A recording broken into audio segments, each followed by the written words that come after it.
के लिए। बतौर मुसलमान हम पत्थरों और कीमती धातों की अहमियत और अफादियत को मानते हैं। इन तमाम बातों को मद्देनजर रखते हुए कोरल ब्रांड्स लाया आपके लिए अनमोल और नायाब तर्ज का एक लॉकेट। खालिक कायनात के इसमें मुबारक वाला अमेरिकन डायमंड कट स्टोन से मुज़य्यन ये हसीन जाज़बे नजर 1 ग्राम माइक्रो गोल्ड प्लेटेड लॉकेट और चेन, यूनिक सिंगापुरी डिजाइन। ये लॉकेट आपकी शख्सियत को अपनी दमक और एक्स्ट्रा ग्लिटरिंग पावर से ऐसे निखारेगा कि हर देखने वाली आंख दंग रह जाएगी। ये लॉकेट महज जेवर ही नहीं बल्कि खास अंदाज से जुड़े डायमंड कट अमेरिकन स्टोन्स का अनोखा करिश्मा है। कोई आम सा आर्टिफिशियल सेट भी खरीदें तो भी 2 से 3 हजार तो खर्च हो ही जाएंगे, मगर इस 1 ग्राम माइक्रो गोल्ड प्लेटेड चेन और इसमें रब के लॉकेट का हदिया है महज 2499 रूपए। जी हाँ, अपनी खूबसूरती और कम कीमत की वजह से तेजी से मकबूल होने वाले इस लॉकेट और चेन का हदिया है सिर्फ और सिर्फ 2499 रूपए। मिलने मिलाने के लिए भारी भरकम जेवरात न सही मगर हल्की फुल्की ज्वेलरी तो लाजमी है। इस्लाम वैसे भी सिनफे नाजुक के सजने संवरने को पसंद करता है और अगर अपना हार सिंगार अल्लाह के बाबरकत नाम से करें तो फिर तो सुभान अल्लाह। हर दिल को खींच लेने वाला, नजरों को लुभाने वाला, निगाहों में बस जाने वाला ये अनमोल लॉकेट स्क्रीन पर दिखाए जाने वाले किसी भी नंबर पर कॉल मिलाकर अभी ऑर्डर करें और घर बैठे इस रहमतों और बरकतों भरे लॉकेट को हासिल करें। इसकी मार्केट वैल्यू इससे कहीं ज्यादा है मगर रिश्ता अकीदत की वजह से इसका हदिया है सिर्फ और सिर्फ 2499 रूपए। फोन लाइन मसरूफ मिलने या कॉल वेटिंग की सूरत में अपना नाम और शहर का नाम लिखकर किसी भी दिए गए नंबर पर SMS कर दें। हमारा नुमाइंदा फौरन आपसे राब्ता करेगा। जरा सोचें, 2-2.5 हजार में आता क्या है? अगर हर कोई आपसे मुतासिर हो, तारीफ करे, पूछे कहाँ से लिया, कहे उफ कितना सज रहा है तुम पे, तो आपको कैसा लगेगा? इसे दफ्तर में, दुकान पर, घरों में, काम की जगह पर गर्ज कहीं भी पहना जा सकता है। ये वसीला सवाब भी है और बाइसे रहमत, बरकत और फजीलत भी। अपने मुनासिब साइज की वजह से ये मर्दों खवातीन दोनों को बहुत जचता है। इन तमाम नगीनों की तादाद और तरतीब बहुत ही खास अंदाज में रखी गई है।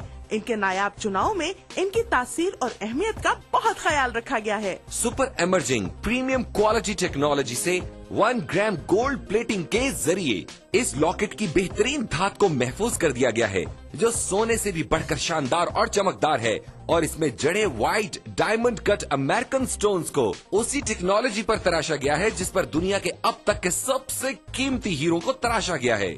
इससे खारिज होने वाली रोशनी कई रंगों में तकसीम हो जाती है और चाहे रोशनी ज्यादा हो या कम, ये नायाब जरकून मुसलसल झिलमिलाते रहते हैं। इस लॉकेट और चेन की सतह इस कदर आला मयार की है कि पहनने में नर्म, मुलायम और बहुत कंफर्टेबल है। सच कहते हैं, सब कुछ फानी है, कुछ न रहेगा, बस रहेगा तो नाम अल्लाह का। इसलिए कभी पुराना न होने वाला ये लॉकेट नमी के असरात से पाक, मरी की शदीद सर्दी हो या सिपी की चिलचिलाती गर्मी, इस लॉकेट पर कोई असर नहीं पड़ेगा। इसकी शानदार माइक्रो गोल्ड प्लेटिंग की वजह से ये हमेशा पहले दिन की तरह चमकदार रहेगा। बारिश का पानी या पसीना भी इसकी दमक और सुनहरी रंगत का कुछ बिगाड़ नहीं सकते। सारा साल, हर मौसम और हर तरह के हालात में इसकी शानो शौकत पर आंच नहीं आ सकती। तुर्की के अजीम तरीन खत्तात इब्नुल हसन रोमी के शाहकार फनपारे से लिया गया अरबी का ये नायाब रस्मुल खत इसमें रब की अजमत और बड़ाई का शानदार नमूना है। इसे हूबहू ऐसा बनाना नफासत और आला कारीगरी की एक अनमोल मिसाल है, जबकि हदिया है सिर्फ और सिर्फ 2499 रूपए। मगर ठहरिए जनाब, यही नहीं, अगर आप आज ही की तारीख में और अभी कॉल मिलाकर ऑर्डर बुक करवाएंगे तो आपको एक और लॉकेट और चेन, जी हाँ, एक और लॉकेट और चेन का तोहफा मिलेगा आपको बिल्कुल फ्री। तो सोचना कैसा? आपकी अब तक की ज्वेलरी कलेक्शन में ये सबसे मुमताज और हसीन लगेगा और इसका हदिया है सिर्फ और सिर्फ 2499 रूपए। तो अभी कॉल मिलाएं और बंदगी के कारवां में शामिल हो जाएं। तो इंतजार कैसा? अपने टीवी की स्क्रीन पर नजर आने वाले किसी भी फोन नंबर पर अभी कॉल मिलाएं। फोन लाइन मसरूफ मिलने या कॉल वेटिंग की सूरत में अपना नाम और शहर का नाम लिखकर किसी भी दिए गए नंबर पर SMS कर दें। हमारा नुमाइंदा फौरन आपसे राब्ता करेगा।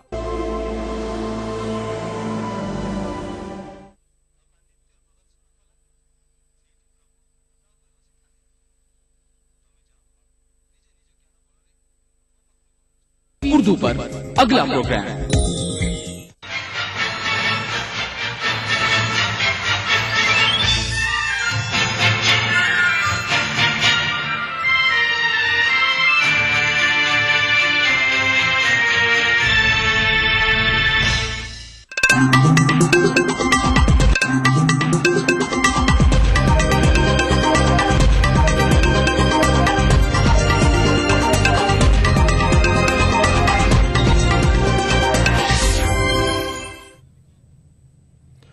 नजराना BTV उर्दू न्यूज में आपका खैर मकदम और आप देख रहे हैं खबरनामा। सबसे पहले नजर हेडलाइंस पर। दिल्ली में बीजेपी के इजलास का आज आखिरी दिन। नेशनल काउंसिल से नरेंद्र मोदी करेंगे खिताब। आसाम में तशद्दुद जारी। बोडो इंतहा पसंदों ने मजीद 2 अफराद को किया हलाक। जिनेवा अमन मुज़ाकरात में शामी अपोजिशन करेगी शिरकत। दूसरे दौर के मुज़ाकरात आइंदा हफ्ते। और नेपियर वनडे में न्यूजीलैंड की लड़खड़ाती बारी को विलियमसन और टेलर ने संभाला। टीम इंडिया के सामने रखा जीत के लिए बड़ा निशाना।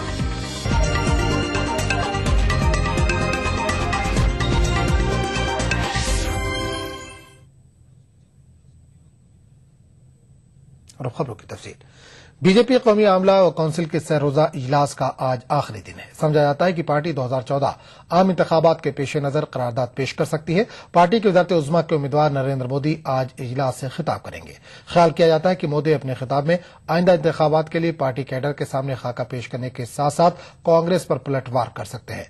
2 दिन कबल AICC के इजलास में कांग्रेस के नायब सदर राहुल गांधी ने बीजेपी पर जबरदस्त हमला किया था।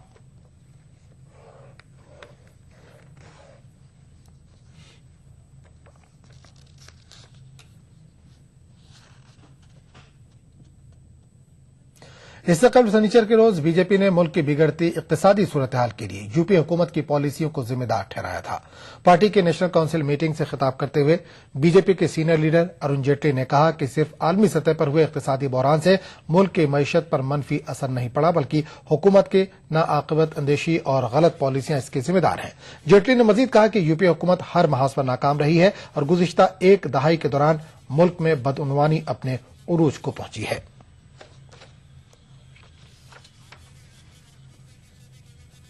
गरीबी उन्मूलन की योजनाएं तो तब बनेगी जब सरकार की जेब में पैसा होगा, और सरकार की जेब में पैसा तब होगा अगर ये देश फिर 9% और 9.5% की विकास दर पे जाएगा।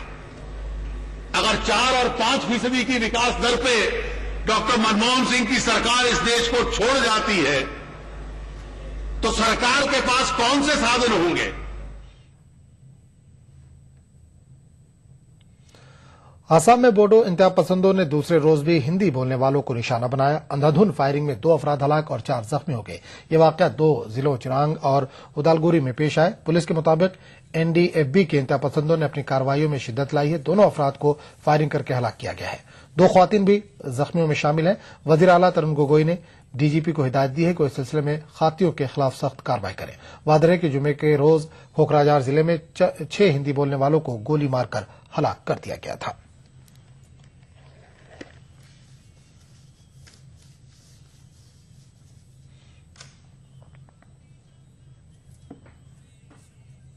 दिल्ली हुकूमत ने महकमे पुलिस पर अवामी शिकायत को नजरअंदाज करने का इल्जाम लगाया। दिल्ली के वज़ीर आला अरविंद केजरीवाल ने अपने एक बयान में कहा कि दिल्ली पुलिस अपनी नाकामी पर पर्दा डालने की कोशिश कर रही है। केजरीवाल ने लापरवाही बरतने वाले पुलिस अफसरों के खिलाफ कार्रवाई करने का मुतालबा किया है।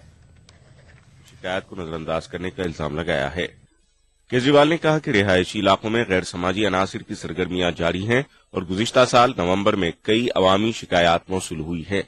ताहम पुलिस ने लापरवाही का मुजाहरा करते हुए अवामी शिकायत को नजरअंदाज कर दिया है। वज़ीर आला ने कहा कि वज़ीर कानून की मुदाखलत के बाद दिल्ली पुलिस अपनी नाकामी पर पर्दा डालने की कोशिश कर रही है। वज़ीर आला ने दिल्ली पुलिस के खिलाफ कार्रवाई करने का मुतालबा किया है। केजरीवाल ने मालविया नगर के SHO और 2 ACPs के खिलाफ कार्रवाई करने का मरकजी वजारत दाखिला से मुतालबा किया है। वज़ीर आला ने मुल्क के दारुल हुकूमत में बढ़ते हुए जराइम की शरह में कमी लाने के लिए दिल्ली पुलिस को हुकूमत के इख्तियार में देने का मुतालबा किया। केजरीवाल ने कहा कि इस सिलसिले में एक बिल 2004 से पार्लियामेंट में ज़ेर इल्तिवा है। ताहम मौजूदा यूपीए हुकूमत ने इस बिल को मंजूर कराने के लिए संजीदा कोशिशें नहीं की हैं। इसी दौरान अरविंद केजरीवाल ने साबिक आईपीएस अफसर किरण बेदी को तनकीद का निशाना बनाया है। CNN IBN को इंटरव्यू देते हुए केजरीवाल ने किरण बेदी को मोदी और बीजेपी का करीबी साथी करार दिया है। Bureau report, ETV news.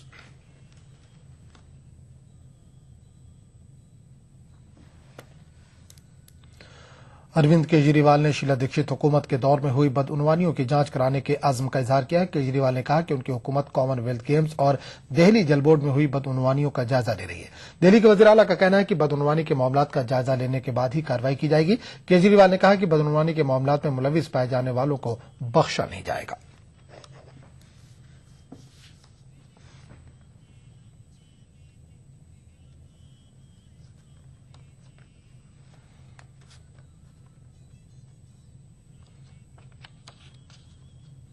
CBI की जानिब से बदउनवानी के मामलात में मुकदमात का सामना करने वाले 14 इंजीनियरों को दिल्ली जल बोर्ड ने मुअत्तल कर दिया है। जराये के मुताबिक वज़ीर आला व दिल्ली जल बोर्ड के चेयरमैन अरविंद केजरीवाल की हिदायत पर यह कार्रवाई की गई है। पानी की सप्लाई में इस्तेमाल होने वाले आलात की दिल्ली जल बोर्ड को फराहमी के दौरान हुई बदउनवानियों की जांच के लिए सीबीआई ने 5 मुकदमात दर्ज किए हैं। इन 5 मुकदमात में 8 एग्जीक्यूटिव और 6 जूनियर इंजीनियरों को मुलजिम बनाया गया है। इन पर जल बोर्ड को कम कीमत और गैर मेयारी आलात फराहम कराने का इल्जाम लगाया गया है।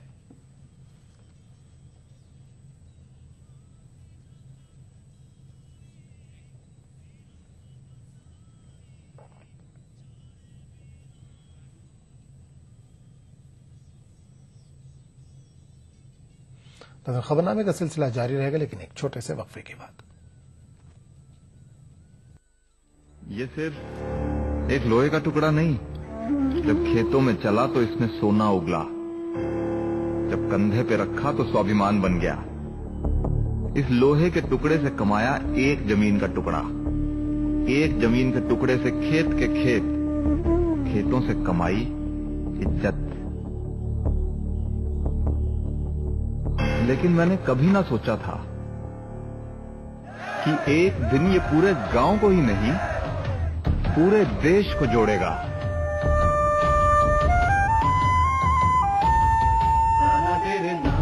ये कहानी थी एक गांव के योगदान की।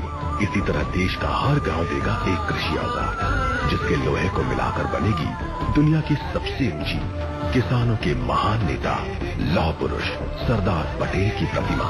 श्री नरेंद्र मोदी प्रेरित महाअभियान स्टैच्यू ऑफ यूनिटी, एक भारत श्रेष्ठ भारत।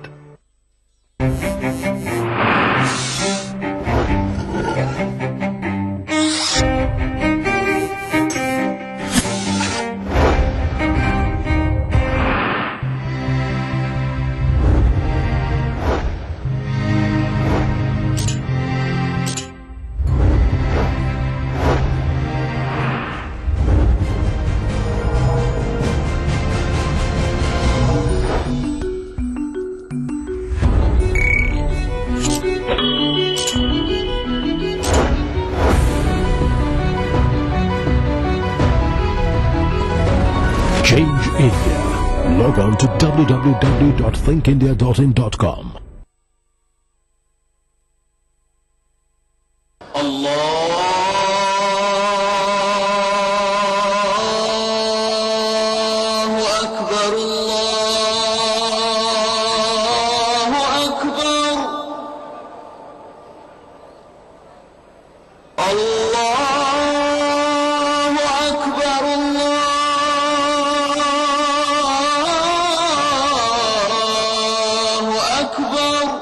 मस्जिदुल हराम से नमाज फज्र देखिए रोजाना सुबह 5:30 बजे सिर्फ ETV उर्दू पर। अब तक जो कारकर्दगी रही है झारखंड एथलेटिक कमीशन की, उसमें जो भी शिकायतें आई हैं उसमें कितनी कामयाबी मिली है उन शिकायतों को निपटाने में? देखिए, जो छोटे छोटे मामलात है उसमें तो तुरंत हम लोगों को कामयाबी मिल जा रही है। क्या आप महसूस करते हैं कि वो झारखंड एथलेटिक कमीशन को और भी इख्तियारात मिलने चाहिए? हम लोग को कोई ऐसी पावर दी जाए, खास करके सूचना जो आयोग के पास में पावर है, इंफॉर्मेशन कमीशन के पावर में कुछ हम लोग को दंड देने का या फिर हम लोगों को कुछ कम से कम फाइन करने का भी पावर दिया जाए, जिससे कि अधिकारियों और ऑफिसर्स में पकड़ बन सके। एक साल के अंदर कई इलाकों का आपने दौरा किया, कई अजला का आपने दौरा किया, क्या वहाँ पे खामियां आपने पाया है? कहीं न कहीं अक़लियतों के साथ तो नाइंसाफ़ी हो ही रही है। नाइंसाफी इस बुनियाद पे क्योंकि उनको उनके पॉपुलेशन के हिसाब से उनको हक उनको नहीं मिल रहा। झारखंड अक़लियती कमीशन के चेयरमैन डॉक्टर शाहिद अख्तर से देखिए एक खास मुलाकात इतवार दोपहर 1:30 बजे सिर्फ ETV उर्दू पर।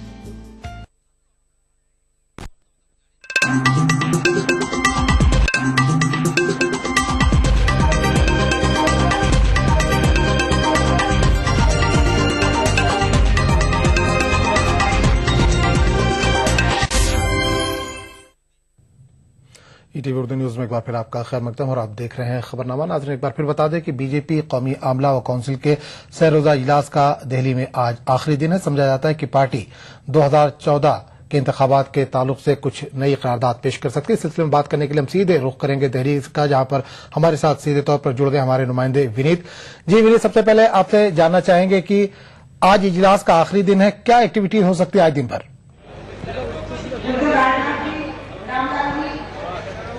जी आज मैं आपको बता दूं कि आज जो है राष्ट्रीय परिषद का आखिरी दिन है और आज जो है वो भाजपा के प्रधानमंत्री पद के उम्मीदवार नरेंद्र मोदी का अभिभाषण होगा और इसके साथ ही साथ सबसे महत्वपूर्ण बात यह है कि भाजपा के जो सारे मंथन कर रही है, सारी जो कवायद चल रही है, इसके तहत आज भाजपा एक पॉलिटिकल रेजोल्यूशन पास करेगी। मैं आपको बताऊंगा कि थोड़ी देर बाद लगभग 10:15 में 10:10 बजे जो भाजपा के नेता है सुषमा स्वराज, वो पॉलिटिकल रेजोल्यूशन पेश करेंगी और इस पर चर्चा होगी और बाद में इसे पारित किया जाएगा। मैं आपको यह भी बताना चाहूंगा कि जो पॉलिटिकल रेजोल्यूशन है ये खासा महत्वपूर्ण माना जा सकता है, क्योंकि 2014 में लोकसभा के चुनाव होने वाले हैं, जो कि अभी कुछ दिन बाद है और उसके पहले ये आखिरी राष्ट्रीय परिषद है। इसके बाद यहाँ पर चूंकि राष्ट्रीय परिषद की बैठक है और इसमें जिले स्तर के लोग आए हुए हैं, तो उन्हें यहाँ पर से ये संदेश दिया जाएगा कि आखिरकार में किस तरह से जो है वो उन्हें काम करना है, बूथ लेवल का मैनेजमेंट करना है और जन जन तक अपनी बातें पहुंचानी है। तो निश्चित तौर पर यह काफी महत्वपूर्ण में यहाँ पर है। इसके साथ ही साथ मैं आपको बताना चाहूंगा कि यहाँ पर नरेंद्र मोदी का आज भाषण होगा। यहाँ पर यह देखने वाली बात है कि नरेंद्र मोदी आखिरकार यहाँ पर जो देश भर के भाजपा कार्यकर्ता आए हुए हैं उन्हें क्या कहते हैं। ये कल नरेंद्र मोदी ने कार्यकर्ताओं से बात की थी और बात करने के दौरान उन्होंने ऑफ कैमरा बात की थी और बात करने के दौरान उन्होंने मास कांटेक्ट की बात की थी, पीपल टू पीपल कांटेक्ट की बात की थी, जिसके तहत उन्होंने सोशल मीडिया के थ्रू या फिर मास कांटेक्ट जिसमें नुक्कड़ सभा की बात हो या फिर अन्य सभाएं हो उसकी बात की थी। नरेंद्र मोदी ने कल एक बहुत महत्वपूर्ण बात यह बोली थी कि अगर 10 करोड़ घरों में अगर भाजपा कार्यकर्ता पहुंच जाए, वहां तक अपने वोट को सुनिश्चित कर ले, तो उन्हें 20 करोड़ के से अधिक वोट मिलेंगे और जो सरकार बनाने के लिए काफी है। तो वो इसी योजना के तहत में भी काम कर रहे हैं। इसके साथ ही साथ मैं आपको यह भी बताना चाहूंगा कि जो बीजेपी की स्ट्रैटेजी है वह सोशल मीडिया पर भी बहुत ज्यादा है, पीपुल कॉन्टैक्ट की बहुत ज्यादा है। भाजपा ने कल में एक वोट एक नोट में की भी पॉलिसी में को लॉन्च किया था और इसके तहत वो यह चाहती है कि वो सुनिश्चित करे कि आखिरकार अधिक से अधिक लोगों को उससे जुड़े। उनका साफ तौर पे राजनाथ सिंह जब कल भाषण दे रहे थे, उन्होंने साफ तौर पे कहा कि जो भी उन्हें नोट देगा वो वोट उन्हें जरूर देगा। तो बीजेपी जो है वो मास कांटेक्ट की ओर में जा रही है। लेकिन सबसे बड़ी बात यह है कि आज कल इकोनॉमिक रेजोल्यूशन पेश हुआ और आज जो है वो आज पॉलिटिकल रेजोल्यूशन पेश होगा। उसमें क्या निर्णय लिया जाता है, क्या बातें निकल करके आती है, नरेंद्र मोदी क्या बातें करते हैं, यह भी जानना महत्वपूर्ण होगा। जी आजम जी विनीत, जानना चाहेंगे कि कांग्रेस की तरफ से लगातार वार हो रहा है बीजेपी पर। इधर मनमोहन सिंह ने किया, सोनिया गांधी ने किया, राहुल गांधी ने किया, तो क्या आज नरेंद्र मोदी इसका करारा जवाब दे सकते हैं, कुछ तीखा जवाब दे सकते हैं? जी निश्चित तौर पे मैं आपको बता दूं कि जहां तक मैं कांग्रेस की ओर से भाजपा पर कड़े तेवर अपनाए जा रहे हैं, कांग्रेस की ओर से कड़ा रुख में किया गया है, तो निश्चित तौर पे भाजपा की भी जो स्ट्रैटेजी है वह भी अपने रुख को कड़े करने की है। मैं आपको बताना चाहूंगा कि जब कांग्रेस ने यह कहा कि वह पीएम कैंडिडेट के साथ नहीं जाएगी, राहुल गांधी को पीएम कैंडिडेट के तौर पर नहीं पेश किया, तो भाजपा ने साफ तौर पर यह कहा कि यह कैसे ये जा रहे हैं। आखिरकार ये पहले हमेशा पूछते रहे हैं कि आखिरकार बीजेपी का पीएम कैंडिडेट कौन है।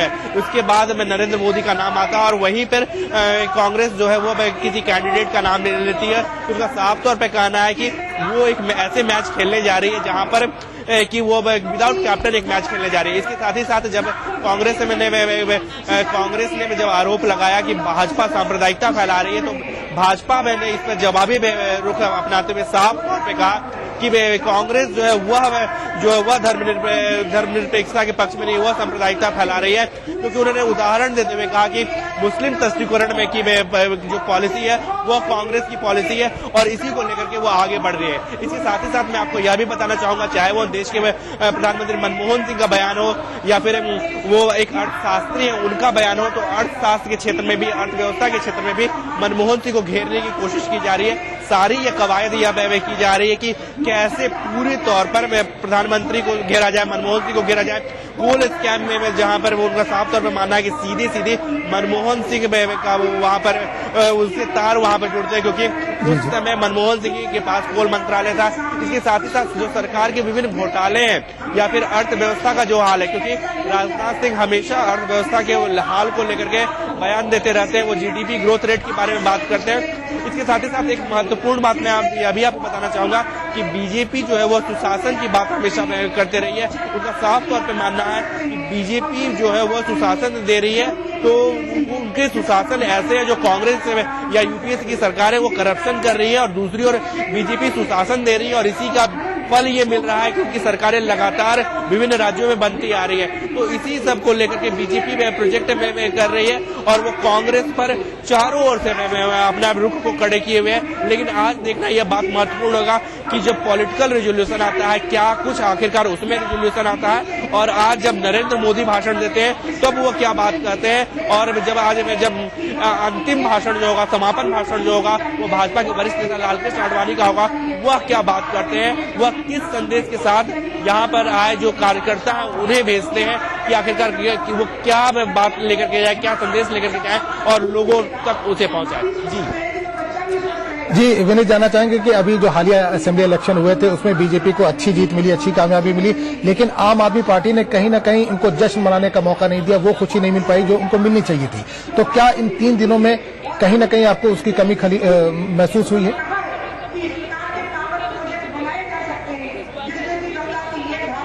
जी, मैं आपको बता दूं कि अगर आम आदमी पार्टी की अगर हम बात करें तो बीजेपी भले ही इसे साफ तौर पर स्वीकार नहीं करते हो कि आम आदमी पार्टी का कोई भी असर भाजपा पर है, लेकिन बीजेपी कहीं न कहीं ये पूरी तरह से स्ट्रैटेजी बना रही है। क्योंकि कल हमने देखा कि बीजेपी के कार्यकर्ता जो थे या बीजेपी के जो नेता थे उन्होंने साफ तौर पर लोगों से कहा कि सोशल नेटवर्किंग साइट्स पर भी बीजेपी को प्रमुख तौर पर एक्टिव होना चाहिए। उन्होंने साफ तौर पर नाम लिया कि फेसबुक, ट्विटर का नाम लिया कि आखिरकार जानना जाए कितने लोग इससे जुड़े हुए हैं।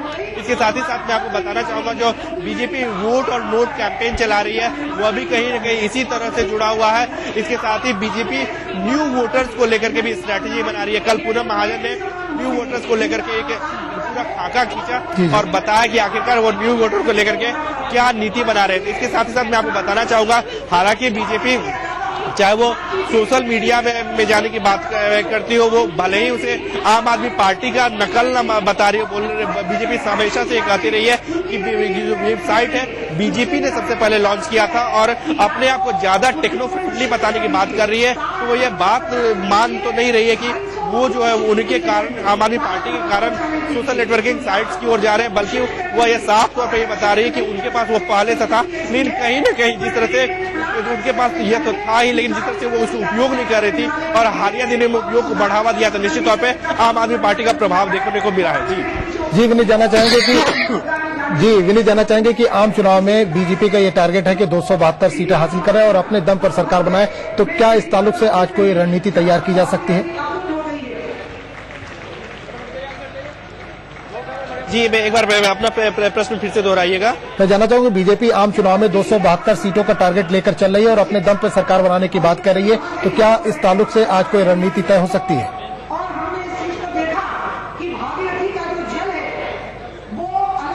अगर मैं आपकी बातें मैं सही से सुन पा रहा हूं तो मैं अगर बीजेपी की चुनावी रणनीति की बात की जाए या फिर मैं उत्तर प्रदेश की बात की जाए तो बीजेपी पे हर एक कॉन्स्टिट्यूएंसी में हर एक सीट में सीटवार में जो है मैं फोकस करना चाहती है, उसी लेकर के रणनीति बनाना चाहती है। मैं आपको बताना चाहूंगा कि बीजेपी ने साफ तौर पर किया है कि वह हर एक लोकसभा को लेकर के स्ट्रैटेजी बनाएगी, हर एक लोकसभा में लोगों को जोड़ेगी।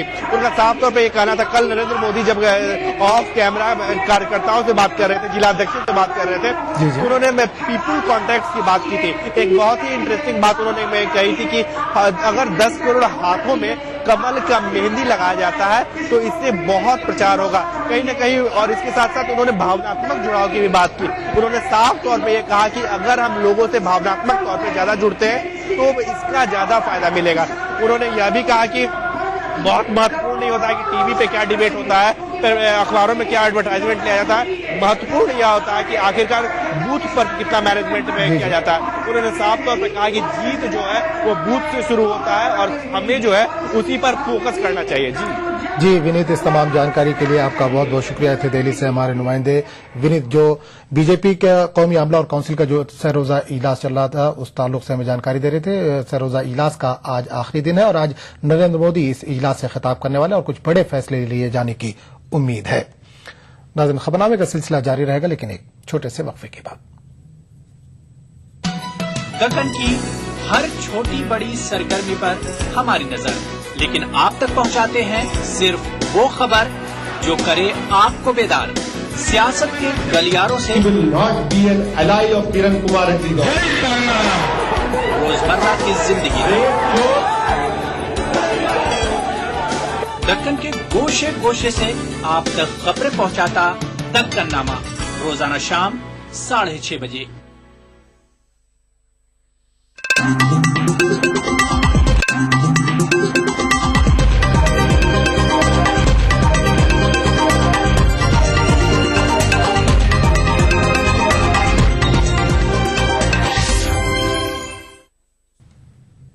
ईटीवी उर्दू न्यूज में एक बार फिर आपका खैर मकदम और आप देख रहे हैं खबरनामा। शाम के सियासी बहरान के सिफारती हल के लिए अपोजिशन इत्तेहाद ने बातचीत के अमल पर भरोसा जताया। शामी अपोजिशन जिनेवा में होने वाले मुज़ाकरात के दूसरे दौर में शिरकत करेंगे। सीरियन नेशनल कोalition के सरबराह अहमद जरबा का कहना है कि बशारुल असद को इख्तिदार से बेदखल करने के मकसद के तहत ही अपोजिशन के नुमाइंदे मुजवजा कॉन्फ्रेंस में शिरकत के लिए रजामंद हुए हैं। मगरबी ममालिक की हिमायत वाले शाम के अपोजिशन इत्तेहाद सीरियन नेशनल कोalition पर मुजवजा जेनीवा कॉन्फ्रेंस में शिरकत के लिए काफी दबाव था। कॉन्फ्रेंस में शिरकत के सिलसिले में इस्तांबुल में कल एसएनसी के अरकान के बीच वोटिंग कराई गई। 73 अरकान में से 58 अरकान ने कॉन्फ्रेंस में शिरकत के लिए हामी भरी। मीटिंग के बाद एसएनसी के सरबराह अहमद जरबा ने कहा कि शाम के जालिम हुक्मरान बशारुल असद को इख्तिदार से बेदखल करने के मकसद के तहत ही अपोजिशन अरकान मुजवजा कॉन्फ्रेंस में शिरकत के लिए तैयार हुए हैं। अहमद जरबा ने इस उम्मीद का इजहार किया कि अमन मुज़ाकरात असद हुकूमत के खिलाफ जारी जद्दोजहद में अहम पेशरफ्त साबित हो सकते हैं। ताहम उन्होंने वाज़ेह किया कि मुज़ाकरात में शिरकत का मतलब ये नहीं है कि बशारुल असद हुकूमत के खिलाफ मुसल्लह जद्दोजहद रोक दी जाएगी। एसएनसी के सरबराह ने शाम में हो रहे खून खराबे को सदी के कत्लेआम से ताबीर किया और कहा कि कामयाबी के हुसूल तक असद के खिलाफ महाज आड़ाई जारी रहेगी। वाज़ेह है कि असद हुकूमत ने भी जेनीवा कॉन्फ्रेंस में शिरकत के लिए पहले ही रजामंदी जाहिर कर दी है। अक़वाम मुत्तहिदा, अमरीका और रूस की कोशिशों से ये बैनुल अक़वामी अमन कॉन्फ्रेंस मुनक़िद की जा रही है। स्विट्जरलैंड के मॉन्ट्रिक्स शहर में आइंदा बुध से शुरू होने वाली इस कॉन्फ्रेंस में मुख्तलिफ ममालिक के नुमाइंदे भी शिरकत करेंगे। Bureau report, ETV news.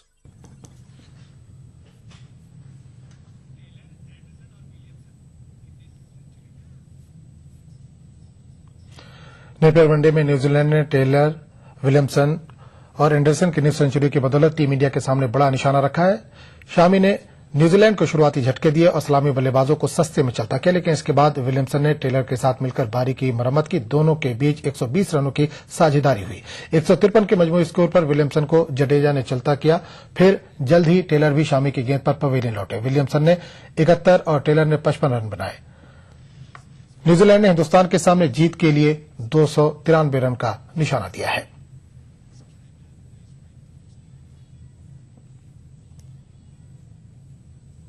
खबरनामे में फिलहाल इतना ही। अगले बुलेटिन में आपसे फिर मुलाकात होगी। आदाब।